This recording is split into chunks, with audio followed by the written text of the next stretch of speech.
말씀입니다. 여러 성경 인물들 중에 우리가 손에 꼽는 인물들이 있습니다. 좋아하는 인물들이 있죠. 아마 그 중에 한 사람이 이 다윗일 것입니다.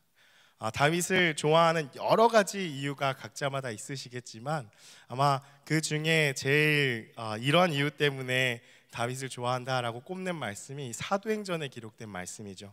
사도행전 13장 22절의 말씀인데요. 한번 자막을 띄워주시면은 제가 한번 읽어드리겠습니다. 사도행전 13장 22절 말씀이에요. 패하시고 다윗을 왕으로 세우시고 증언하여 이르시되 내가 이새의 아들 다윗을 만나니 내 마음에 맞는 사람이라 내 뜻을 다 이루리라 하시더니, 우리가 익숙한 개역 한글 버전은 내 마음에 합한 자라 이제 이렇게 이야기하고 있죠. 성경에서 하나님 마음에 합한 자라고 표현한 유일한 사람이 다윗이죠. 그렇기 때문에 다윗의 여러 가지의 모습들을 보면서 골리앗과 싸운 용맹한 그러한 모습들, 믿음으로 나아간 모습들 좋아하기도 하지만 하나님 앞에 이러한 고백의 표현을 들은 자, 하나님 마음에 합한 자라라는 이 고백 때문에도 아마 다윗을 좀 좋아하지 않을까 싶습니다. 이렇게 인정받을 수 있는 이유가요, 시편의 말씀들을 보면 우리가 어렵지 않게 찾을 수가 있습니다. 다수의 시편이 이 다윗의 고백으로 되어 있죠. 그 시편들 가운데 하나하나를 보면은 참 다윗이 얼마나 하나님을 사랑하는지가 그 시편의 구절구절마다 나타나 있는 것을 볼 수가 있습니다. 다윗은 참으로 하나님을 사랑하는 사람이었고요, 또한 하나님도 그 다윗을 참으로 너무나 사랑하시는 그런 사랑의 관계였다라는 것입니다. 왕이 되기 이전에 이 다윗을 우리가 생각해 보면요, 이 집 안에서도 막내로 태어나죠. 말째로 태어납니다. 이 히브리어 단어가 하찮다라는 뜻입니다. 그러니까 집에서 태어나서 자라나는 그 환경 가운데서 다윗은 어떤 인정받는 그런 아들이 아니라 그냥 없어도 되는, 하찮은. 그래서 왕으로 선택받을 때 이게 이 아들들이 전부냐라고 이제 선지자가 물었을 때 얘기하잖아요. 아니, 그 막내가 하나 있다고. 그러면서 그제서야 이제 할 만큼의 그러한 존재, 그리고 또 사울의 불순종으로 인해서 다윗이 이 새로운 왕으로 택함을 받고 또 세워지기 전에 이 사울에게 있어서 또 도망을 다니면서 이 생명의 위협을 받으면서 쫓겨다니는 삶을 살아가는 등의 이러한 참 어려운 삶을 살아가는 것을 볼 수가 있죠. 이때 쓰여진 이런 시편의 고백들을 보면요, 정말 그 하나님을 찾고 부르짖고 찬양하고 의지하는 그런 가슴 절절한 이 하나님을 향한 다윗의 고백이 참으로 많이 있다라는 것을 우리가 볼 수가 있습니다.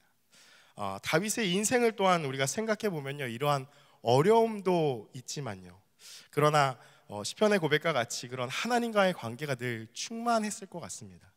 그리고 어떤 어려움이 없이 늘 하나님과 가까이 하면서 신앙의 꽃길만을 걸었던 자가 아닌가, 그래서 우리가 또 다윗을 좋아하는 이유가 되기도 하지 않은가라고 그렇게 인생으로 보이는데요, 그러나 그 다윗에게는 너무도 치명적인 한 가지의 사건이 있었죠. 우리가 잘 아는 그의 충직한 부하인 우리아의 아내 밧세바를 취하는 그러한 사건이 있었습니다. 그 이후에 다윗의 삶은 아들 압살롬이 반역을 하는 등의 사실 쉽지 않은 삶을 살아가는 것을 우리가 말씀을 통해서 볼 수가 있습니다. 오늘 본문인 이 시편 51편은 바로 이때 다윗의 인생에 있어서 정말 절체절명의 이 순간, 위기의 이 시간에 나단 선지자를 통해서 책망하시는 하나님의 그 음성을 다윗이 듣고, 그리고 자신의 죄악을 깨닫고 회개하며 고백한 기도의 내용이 우리가 읽었던 이 51편의 말씀입니다. 회개와 이 구원의 표본이라고도 볼 수 있는 오늘의 말씀인데요, 오늘 본문의 말씀을 통해서 하나님의 마음을 우리에게 주시는 그 음성을 듣고 또 마음을 품기 원합니다. 우리 시편 51편 14절, 우리 상반절의 말씀인데요, 우리 같이 함께 다시 한번 읽어보겠습니다. 14절 함께 읽겠습니다. 시작. 하나님이여 소서. 아멘.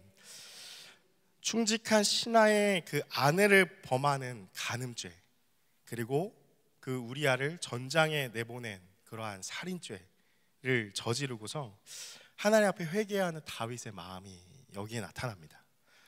이는 우리아의 피를 흘린 죄, 우리의 피 흘린 죄에서 나를 건지소서라고 하죠. 우리아의 그런 피를 흘린 죄에서 나를 건져달라는 또 고백이기도 하지만 밧세바를 취한 그 죄와 같이 자신이 저지른 그런 잘못은 구약의 율법에 나타나 있죠. 창세기에도 말씀에 기록되어 있듯이 피는 피로 갚아야 한다. 그러니까 다 자신의 목숨으로 그것을 대속하지 않으면은 갚을 수 없는, 그러한 자신의 목숨을 내놓아야 하는 이 죄를 다윗이 책망을 통해서 깨닫고 하나님 앞에 구하는 것입니다. 이 피 흘린 죄에서 나를 건지소서, 하나님께 간절히 외치는 것이죠. 이러한 표현들이 51편 우리가 전부를 다 보진 않았지만 곳곳에 나타납니다. 성경 있으신 분들은 한번 보시면요, 1절의 말씀에 내 죄악을 지워주소서, 2절의 말씀에는 죄악을 씻으시고 하나님 깨끗이 제하여 주옵소서, 또 7절의 말씀에는 우슬초로 나를 정결케 하소서, 9절에서는 내 모든 죄악을 지워주소서, 나를 붙드소서, 회복시키소서, 나를 구원하소서. 그러니까 다윗의 심정이 어떠한가? 이 죄를 깨닫고 하나님께 나아갈 때에 전부 다 지워버리고 싶은 것입니다. 다시 한번 인생의 어떤 컴퓨터의 리셋 버튼처럼 그런 리셋 버튼이 인생에도 있다면 내가 다시 죄를 짓지 않은 그 순간으로 돌아가고 싶은 그러한 마음으로 고백했다라는 것이죠. 여러분, 다윗은 왜 이렇게 절절하게 외치고 있을까요? 그 어떤 마음일까요? 자신의 죄로 인한 그 결과, 그 참담함을 바라보면서 그 마음에 들었던 그런 무거운 마음, 또한 자신의 잘못으로 인한 어떤 부끄러움, 수치심으로 인한 부르짖음이었을까요? 이 두 가지는 다 포함되는데요, 다윗이 더 근본적으로, 더 나아가서 근본적으로 조금 더 근본적인 이유가 바로 11절의 말씀에 나타납니다. 우리가 잘 아는 말씀인데요, 자막을 통해서 함께 읽어보기 원합니다. 함께 읽겠습니다. 나를 주 앞에서 쫓아내지 마시며 주의 성령을 내게서 거두지 마소서. 아멘. 다윗의 마음을 짓누르고 있었던 그 아픔, 그 괴로움은 무엇이었느냐? 어떤 자신의 죄로 인한 결과를 바라보면서 우리아가 죽고 바세바를 취하고 이러한 결과들을 바라보면서의 참담함도 있었고, 또 그것을 행하는 나 자신에 대한 어떤 부끄러움, 수치심도 있었지만 그 가운데 가장 괴로웠던 마음은 바로 이 11절의 고백과 같이 하나님과의 관계에서 단절을 경험하고 있다라는 것이 그를 가장 괴롭게 하였다라는 것입니다. 평생을 하나님과 함께하며 사랑의 관계를 누렸던 그의 삶에서 죄로 인해서 그 관계가 깨지고 단절됨을 경험하자 하나님의 침묵과 하나님의 부재하심, 아무리 불러도 하나님의 응답이 없는 것 같은 그러한 마음의 괴로움이 그를 짓누르고 있었다라는 것입니다. 사랑하는 여러분, 여기에 이제 회개의 중요성이 나타나는데요, 여러분, 성경에서는 회개에 대하여서 되게 단호합니다. 그냥 어떤 설명이나 설득이나 조금의 일말의 여지의 어떤 타협도 없습니다. 그냥 회개하라고 말씀하고 있죠. 예수님께서도 기름 부음을 받으시고서 공생의 사역을 시작하셨을 때 하셨던 첫 마디가 뭐였죠? 회개하라, 천국이 가까이 왔다. 막 회개하기 위해서 예수님 설득하시지 않으셨습니다. 타협해가지고 이 정도까지 하면 돼 하지 않으셨고 그냥 선포하셨다라는 것입니다. 왜 회개에 있어서 성경은 이렇게 단호하게 말하고 있을까? 회개하지 않는 삶만큼 인생에서 가장 비참한 삶은 없기 때문입니다. 회개는 하나님께로 돌아가는 것입니다. 원래 우리가 있어야 할 그 자리로 가는 것이 회개입니다. 회개하지 않는 삶은 하나님과 단절되어 사는 인생이기 때문에 따라서 이 하루하루가 너무도 더한 고통이 없는 것이죠. 그래서 단호한 것입니다. 우리는 다 하나님께로 돌아가야 되는 존재이기 때문에 어떤 회개에 대해서는 성경에는 절대 타협 없이 단호하게 회개하라 하고 그냥 선포하고 끝난다라는 것이죠. 예수님의 십자가의 사건에서도 우리가 이것을 볼 수가 있죠. 예수님께서 온 인류의 죄를 다 짊어지시고 십자가에 달려 돌아가실 때에 괴롭게 하신 한마디의 이 외침이 있었습니다. 나의 하나님이여, 나의 하나님이여, 어찌하여 나를 버리시나이까? 예수님이, 하나님이 진짜 예수님을 버리셔서 그렇게 고백하신 건가요? 아니죠. 인류의 모든 죄를 짊어지시는 그 시간이 바로 십자가 위의 시간이었죠. 그럼 그 전의 시간들은, 예수님의 삶 전체는요, 하나님의 늘 임재 가운데 살아갔던 자였습니다. 늘 하나님의 임재의 충만함 가운데 살아가다가 온 인류의 죄를, 하나님의 그 진노를 다 쏟아부음 받는 그 십자가 위에서의 그 시간, 하나님이 정말 버리신 것과 같은 그러한 괴로움의 고백이 예수님의 이 십자가의 사건에서도 볼 수 있다라는 것입니다. 사랑하는 여러분, 그리스도의 삶은 날마다 회개하는 삶이어야 합니다. 그렇지 않기에 우리의 인생이 힘들어지는 것입니다. 하나님의 인재 안에 살아가는 것이 인생의 전부이기 때문에 이거보다 더 중요한 것은, 회개보다 더 중요한 것은 없다라는 것이죠. 그렇다면 회개하지 않는 삶, 하나님을 멀리 떠나게 되는 삶의 어떤 특징은 무엇인가? 14절 하반절과 우리 15절의 말씀인데요, 우리 다시 한번 함께 읽어보기 원합니다. 14절, 15절 말씀 함께 우리 하반절부터 읽겠습니다. 내 혀가, 시작. 내 혀가 주의 의를 높이 노래하리이다. 주여 내 입술을 열어주소서. 내 입이 주를 찬송하여 전파하리이다. 아멘. 다윗이 자신을 구원해달라고 부르짖으면서 구체적으로 고백하는 것이 무엇이었느냐? 하나님 앞에 회개하면서 자신의 죄를 회개하고 돌이키고 하나님께 가까이 나아가면서 그가 전심으로 원했던 것은 무엇이냐? 계속해서 반복되어지죠. 주님, 제 혀가, 제 입이, 제 입술이 하나님을 찬송하고 노래하게 해달라는 간구였다라는 것입니다. 여기서 우리가 발견할 수 있는 중요한 것이 바로 회개하지 않는 삶의 모습입니다. 그 특징이 무엇이냐? 회개하지 않는 삶의 중요한 특징은 입술이 다물어진다는 것입니다. 입이 닫힙니다. 다시 말하면 하나님을 찬양하고 노래하지 못하게 된다라는 것이죠. 여러분, 이것은 우리가 인간관계 안에서도 충분히 발견할 수 있는 것이죠. 우리가 어떠한 관계, 부부나 부모와 자녀나 아니면 우리 금호중학교의 공동체 안에서도 이런 관계들이 좋으면 어떻게 되죠? 좋은 관계는 늘 부릅니다. 그 사람을 부르죠. 부부의 관계가 좋으면 여보, 자기야 이러면서 계속 부르죠. 또 관계가 좋은 사람들은 그 사람의 이름을 부릅니다. 계속해서 부르고 함께 소소한 일상도 나누고 또 함께 웃기도 하고 함께 울기도 하면서 많은 것들을 함께 나누는 것, 그것이 좋은 관계죠. 그러나 사이가 멀어지면 어떻게 되죠? 제일 먼저 나타나는 그 특징이 무엇이냐? 말의 변화죠. 이 사람마다 어떤 순서의 차이는 있지만 짜증을 내죠. 화를 냅니다. 험한 말을 합니다. 그리고 더 관계가 악화되면 어떻게 되죠? 말을 안 합니다.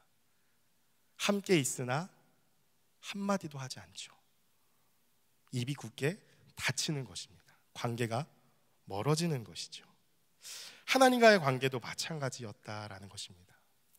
우리가 하나님과의 관계가 멀어지면 어떻게 되어지느냐? 기도가 막힙니다. 찬양이 멈춥니다. 하나님과의 관계가 좋다라는 것을 어떻게 볼 수 있느냐? 늘 항상 찬양이 입에서 떠나지 않습니다. 늘 기도하게 됩니다. 그런데 우리와 하나님과에게 막히면은 찬양이 막히고 기도가 멈춥니다. 앞에서 금요 찬양팀이 함께 막 찬양하자고 하는데 어떻게 되어지냐? 막힌 자의 특징이에요. 평가를 하게 됩니다. 왜 이렇게 찬양을 해? 리듬이 왜 이래? 가사는 또 왜 그래? 저런 걸 선곡했어? 찬양이 막힌 자의 특징이죠. 찬양이 열려있는 자는 어떻죠? 상관이 없습니다. 앞에서 어떻게 인도를 하든 어떤 게 틀리든 전혀 상관이 없습니다. 왜냐하면 내가 그 시간 하나님과 찬양하는 시간이기 때문에, 하나님을 전심으로 높여드리는 그런 시간이기 때문에 그런 건 상관은 없습니다. 나의 찬양 받으실 주님 찬양하고 기도하고 고백하게 된다는 것이죠. 그러나 또한 기도가 막히면 어떻게 됩니까? 기도가 막히면 기도한다고 하지만 생각하고 있을 때가 많습니다. 기도해야지 하지만 막 기도하는 것처럼 보이지만 입술로는 주여를 하고 있지만 어떤 생각에 잠겨 있습니다. 계속해서. 그래서 그 생각 안에만 잠겨 있고 기도하지 않습니다. 하나님께 다 아뢰지 못한다라는 것이죠. 여러분, 다윗도 그러하였다라는 것입니다. 다윗의 입술에 늘 하나님을 찬양하는 소리가 있었고 노래하고 즐거워하고 하나님을 높이는 소리들이 머물고 있었는데, 그러나 그 소리가 바로 끊기게 된 시간이 바로 언제였냐? 바로 이러한 죄를 짓는 그 순간이었다라는 것입니다. 그렇기에 여기 이 51편에서 그가 회개하면서 간절히 구하는 것이 바로 이러한 고백이다라는 것이죠. 다윗의 입술이 닫히게 된 이 사건을 우리가 좀 자세히 살펴보면요, 사무엘하 11장의 내용에 자세하게 기록이 되어 있죠. 여러분, 시간이 나시면 다시 한번 돌아가셔서 잘 읽어보시면 좋을 것 같습니다. 다윗이 우여곡절 끝에 마침내 왕위에 오르게 됩니다. 많은 일들이 있었죠. 많은 대적들도 다 깨게 하시고 무찌르게 하시고 왕위에 오르게 되죠. 그런데 그렇게 왕위에 오르는 그 날, 어떤 걱정과 근심이 조금은 잠잠해지는 그때, 다시 말하면 하나님을 적극적으로 찾고 부르짖는 자리에서 조금 떠나서 편안함을 누리게 되는 그 시간에 바로 이 사건이 일어난다라는 것을 주목해야 한다라는 것이죠. 그래서 우리의 삶 가운데도 뭔가 기도 제목이 없다라 할 때 조심해야 됩니다. 내 삶이 조금 괜찮은데, 내 삶이 뭐 기도도 뭐 가정도 뭐 교회도 다 괜찮은 것 같은데 하는 순간에 찾아올 수 있다라는 것이죠. 그래서 그 표현이 왕들이 전쟁에 함께 참여할 때가 됐는데 다윗은 홀로 자신의 궁 안에 머물러 있었다라는 것에서 이 사건이 시작되어집니다. 그때 밧세바가 목욕하는 것을 보게 되고 그를 취합니다. 임신하게 되었고 전장에 있는 우리야 남편을 불러서 무마시키려고 하지만 다윗의 뜻대로 되지 않습니다. 그러자 최전방으로 그를 보내게 되고 그를 총알바지로 죽음을 맞이하게 되고 밧세바를 아내로 맞아들이고 임신했던 그 아이가 출생을 하게 되면서 11장의 내용이 끝이 납니다. 그래서 한번 우리가 생각해 볼 것이 이 11장에 흐르는 시간입니다. 다윗이 밧세바를 취하여서 임신을 하게 된 사실을 알기까지, 여러분 요즘에는 뭐 임신 테스트기나 병원이 너무 잘 돼 있기 때문에 이런 임신을 했다라는 것을 금방이라도 조금 알 수가 있죠. 사람마다 시간은 다르겠지만 정확하게 좀 빠르게 알 수 있죠. 그런데 이때를 우리가 생각해 본다면 적어도 며칠 혹은 한 달 이상의 시간이 걸렸을 것입니다.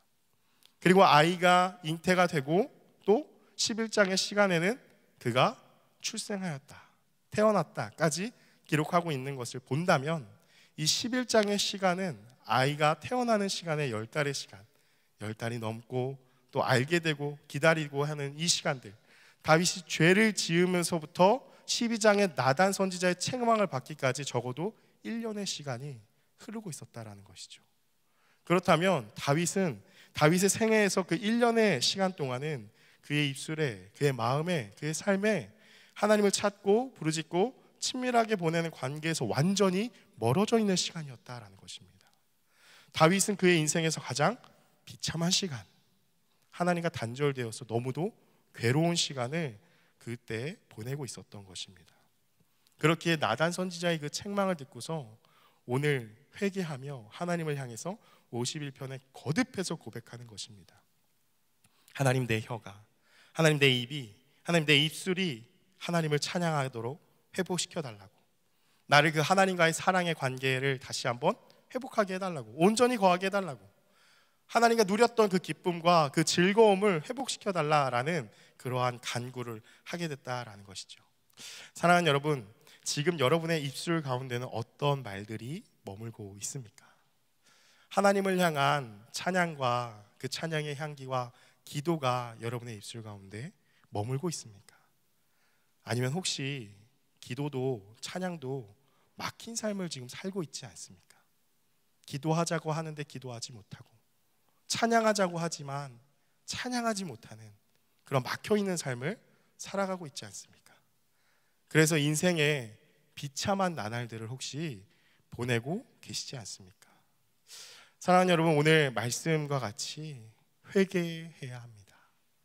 하나님께로 돌아가야 합니다. 우리가 회개를 잘 이해해야 될 것이 있는데요, 회개와 양심의 가책과는 조금 중요한 차이점이 있습니다. 이 마틴 로이드 존스의 회개, 이 시편 51편 강해 중에서 이러한 내용이 나타나는데요, 자막을 통해서 한번 보시면요, 양심의 가책으로 괴로워하는 사람은 자신이 잘못했음을 깨닫습니다. 양심의 가책 때문에라도 내가 뭘 잘못했을 때 잘못한 거 압니다. 깨닫는다라는 것이죠. 그런데 회개와 양심의 가책에 차이점이 있는데 무엇이냐? 하지만 자신의 잘못이 하나님께 대한 범죄임을 깨닫지 못한다면 그것은 회개가 아닙니다 라고 말한다는 것이죠. 죄를 회개한다고 해놓고서 우리는요, 단순히 어떤 장애물을 제거하는 것처럼 생각을 합니다. 그래서 회개하자라는 수많은 설교를 들으시고 우리가 교회에서 늘 항상 얘기하는 게 회개인데, 회개하자라고 하면은 우리가 금방 떠올리는 개념은 그냥 단순하게 생각합니다. 내가 용서를 빌면은 하나님은 사랑이시니까 용서를 해주시겠지. 그럼 열심히 용서를 빌면 되겠네. 그리고 나서 용서를 받기 위한 어떠한 행위로 그렇게 가볍게 생각한다라는 것이죠. 그러나 회개는 그런 개념이 아닙니다. 왜냐하면 회개는 관계적인 용어이기 때문입니다.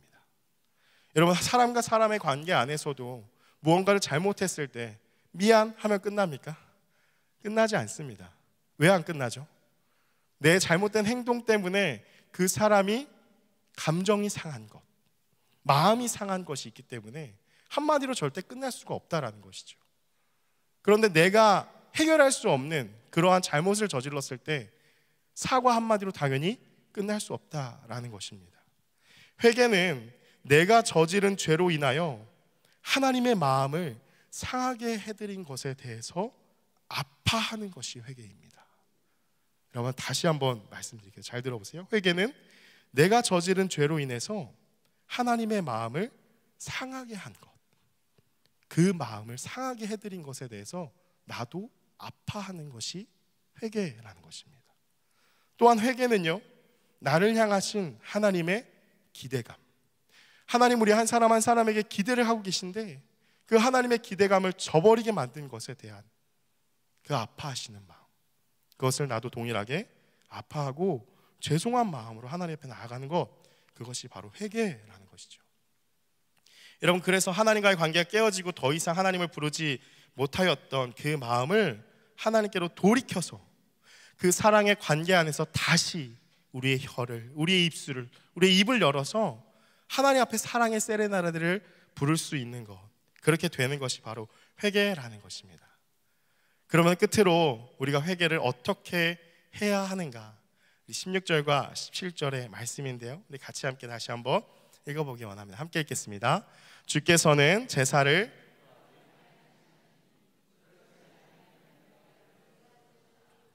주는 번제를 기뻐하지 아니하시나이다. 하나님께서 구하시는 제사는 상한 심령이라. 하나님이여, 상하고 통회하는 마음을 주께서 멸시하지 아니하시리이다. 아멘. 여러분, 16절의 말씀에 보시면요, 우리가 버려야 될 생각이 나타납니다. 무엇이냐? 주께서는 제사를 기뻐하지 아니하시나니. 여러분, 하나님께 갚으려고 하는 우리의 의의를 내려놓아야 한다라는 것이죠. 내 잘못을 갚으려고 하는 어리석은 생각과 행위를 내려놓아야 한다라는 것입니다. 왜 그렇습니까? 여러분, 우리는 어떤 행위로도 우리의 죄를 하나님 앞에 갚을 수 없습니다. 우리가 그것을 꼭 기억해야 됩니다. 그래서 우리는 은혜를 받아야 하지만 우리는 끊임없이 우리의 의의를 추구하려고 한다는 것이죠. 우리가 신앙생활 안에서 가장 조심해야 될 게 숫자 놀이입니다. 어떤 양적인 오류에 빠지면 안 되는데요, 여러분 잘 들어보십시오. 우리가 내일과 내일 모레 이제 전도를 위해서 같이 기도하고 있습니다. 근데 주일에 100명을 막 모아가지고 이구자에 왔습니다. 그럼 100명을 보시고서 하나님 기뻐하시는 거 아닙니까? 전도는 하나님 기뻐하시니까 내가 100명 정도 전도했으니까 그것이 나의 의로움이 될까요? 그러지 않습니다. 내가 100개의 교회를 개척하고 정말 전 세계 수많은 선교의 사역을 감당하는 것, 하나님 기뻐하시는 일입니다. 그런데 그 많은 것들을 했다 할지라도 그것이 나의 의의가 될 수 있을까요?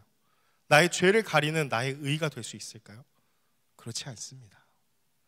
근데 우리가 흔히 오류에 빠지는 우리의 회개에 대한 생각은 우리가 우리의 잘못을 갚으려고 한다는 것이죠. 기도를 열심히 하면, 예배를 열심히 드리면, 헌금을 좀 하면 하나님이 기뻐하시고 나의 죄를 사해 주시겠지. 결코 그러한 것들로 우리의 죄는 사할 수 없다라는 것이죠.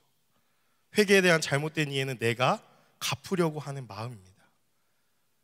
열심히 하는 건 중요하죠. 그런데 정작 100명을 전도해놓고 100개의 교회를 개척해놓고 수많은 헌금을 하고 교회 열심히 안 왔는데 정작 하나님과의 관계는, 정작 하나님 앞에 기도하려고 하면 기도가 막혀있고 하나님을 찬양하지도 못하고 하나님과의 관계가 완전히 꽉 막혀있다면 우리는 어떠한 일만 열심히 한 것이지 하나님과의 관계는 절대 회복된 게 아닌, 회개한 것이 아니다라는 것입니다.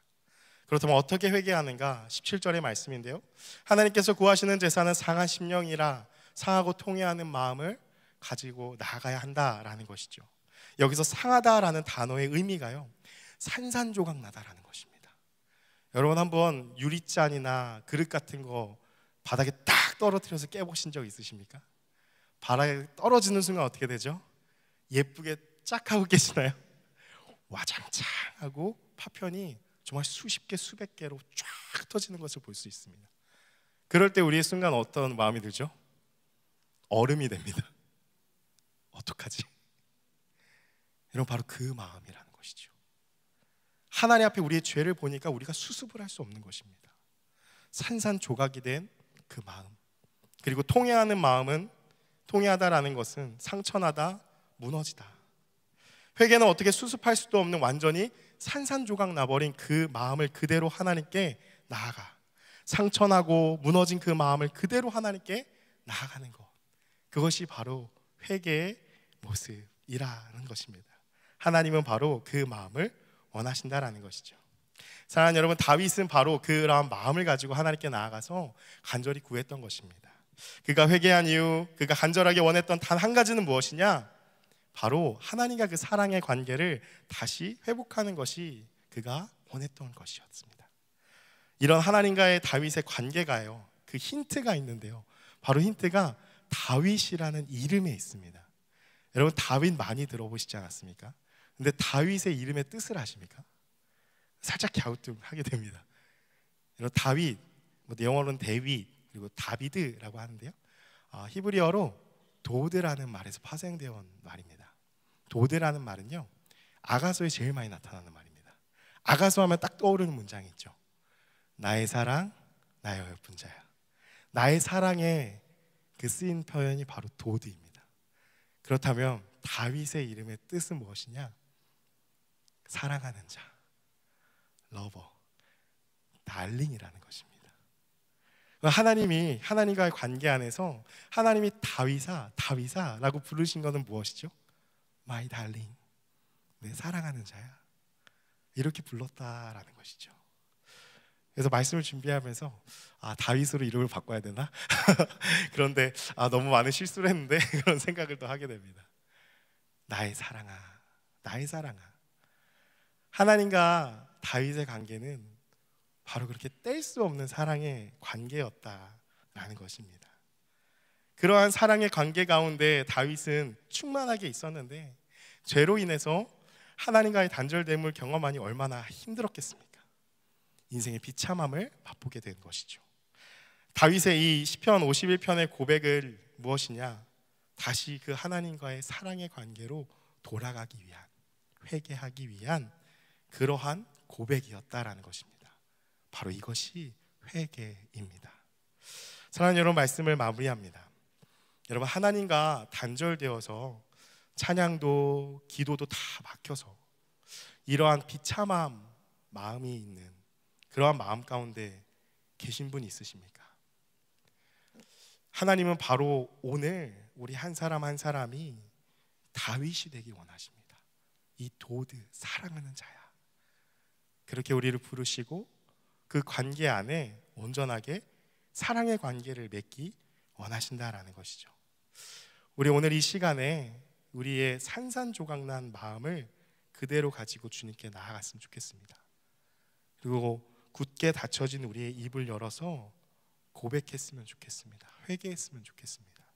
하나님께로 돌아가서 그 사랑의 관계를 회복하여서 그 충만한 기쁨을 누릴 수 있는 그런 저와 여러분이 되기를 주님의 이름으로 축복합니다.